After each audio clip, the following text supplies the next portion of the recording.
Assalamualaikum warahmatullahi wabarakatuh. Perkenalkan, nama saya Benediktus Benedwiki, BP 003, angkatan 23. Baiklah, di sini saya akan menjelaskan jenis serangan yang terjadi pada data ASN yang diduga bocor. Jadi sebelumnya saya akan membaca beritanya.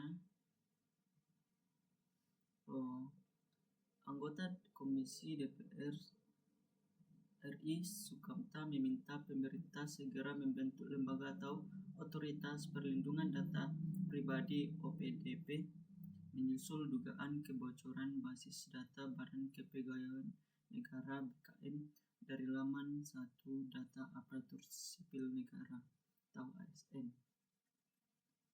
Ia mengatakan pembentukan lembaga itu bakal menguatkan pemerintah untuk menjaga data-data yang dimiliki oleh warganya dan sesuai amanat Undang-Undang Perlindungan Data Pribadi UU PDP. Karena tenggat waktu ketentuan peralihan yang diberikan oleh Undang-Undang Perlindungan Data Pribadi selama 2 tahun sejak UU tersebut disahkan 17 Oktober 2022, ujar Sukamta dalam keterangannya. Artinya tinggal 2 bulan untuk membentuk lembaga tersebut, imbu dia. Politikus PKS ini menegaskan pemerintah semestinya menaati amanat UU PDP untuk segera membentuk lembaga khusus untuk mengamankan data-data masyarakat dari kebocoran. Sukamta berpandangan saat ini pemerintah sering seperti tak serius menghadapi berbagai persoalan kebocoran data. Sebab kasus kebocoran data terus berulang kali. Kali ini menimpa data di laman 1 Data ASN atau 1 Data ASN.bkn.go.id yang dijual di forum Veritas Break Forum. Dalam unggahan di media sosial X, Falcon, nampak sebanyak 4,7 juta data pribadi PNS dan pegawai pemerintah dengan perjanjian kerja mengalami kebocoran. Kebocoran data sudah sering terjadi, tapi kita belum bisa menegakkan hukum tentang perlindungan data karena lembaga belum ada, ujar Sukamta. Di sisi lain, Sukamta juga menganggap perlunya regulasi khusus tentang keamanan dan ketahanan cyber (KKS). Karena teknologi berkembang, dalam hitungan detik para pejabat siber terus mengupdate teknologi kejahatan sejak dulu hingga sekarang. Kami terus mendorong dibentuknya regulasi tentang KKS, kata dia. Baiklah, saya akan menjelaskan bahwa jenis serangan pada data tersebut, di mana nama serangan tersebut adalah data break. Mungkin di sini saya akan menjelaskan tentang pengenalan data break atau pelanggaran data. Yang pertama itu, apa yang dimaksud dengan data break? Data break merupakan bagian dari insiden keamanan informasi di mana data sensitif, terproteksi, atau rahasia berhasil disalin, dipindahkan, dilihat, dicuri, bahkan digunakan oleh pihak yang tidak seharusnya memiliki akses pada data tersebut. Nomor 2, bagaimana data break dapat terjadi? Mungkin semakin banyak data pribadi yang tersimpan dalam dunia maya menjadi ladang basah bagi peretas untuk melakukan tindakan pencurian data.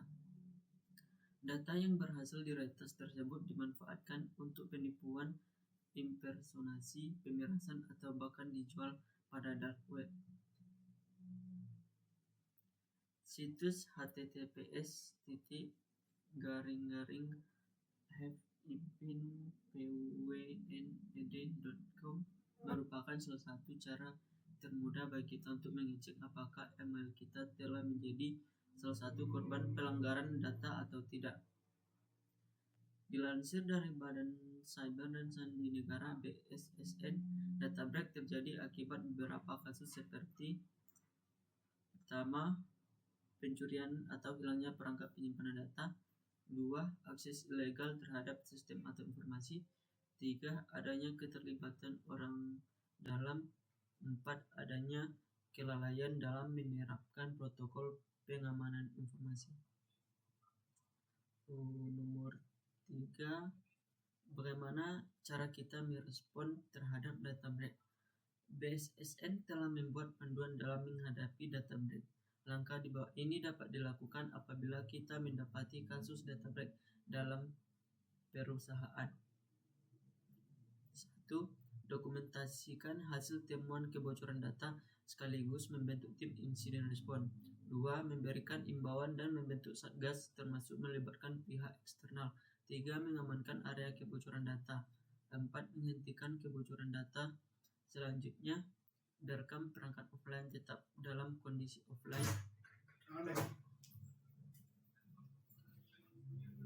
Hindari menghidupkan perangkat hingga tim forensik tiba. Nomor 5.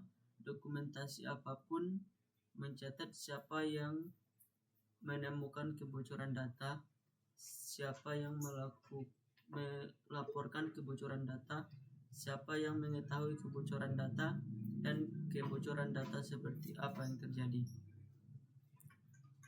6. Melakukan wawancara kepada pihak yang terlibat. 7. Review protokol pemberitahuan orang yang terlibat dalam mempublikasikan informasi kebocoran data. 8. Membuat skala prioritas dan risiko. Membawa mitra forensik untuk menyelidiki lebih dalam. 9. Laporkan kepada penegak hukum. Yang keempat, apakah dengan menerapkan standar manajemen keamanan informasi SMKI seperti ISO 27001, perusahaan dapat 100% terhindar dari data breaching? Sayangnya tidak. Standar keamanan informasi diciptakan sebagai pedoman pengolahan risiko keamanan informasi. Dalam ISO 27001 secara khusus telah memetakan pengolahan insiden keamanan informasi yang terangkum pada Annex A.16. Dan apabila kita lihat lebih dalam, terdapat langkah-langkah memastikan pendekatan yang paling efektif dalam penanganan insiden keamanan informasi. Baiklah, mungkin itu saja pengenalan data breach, jenis penyerangan pada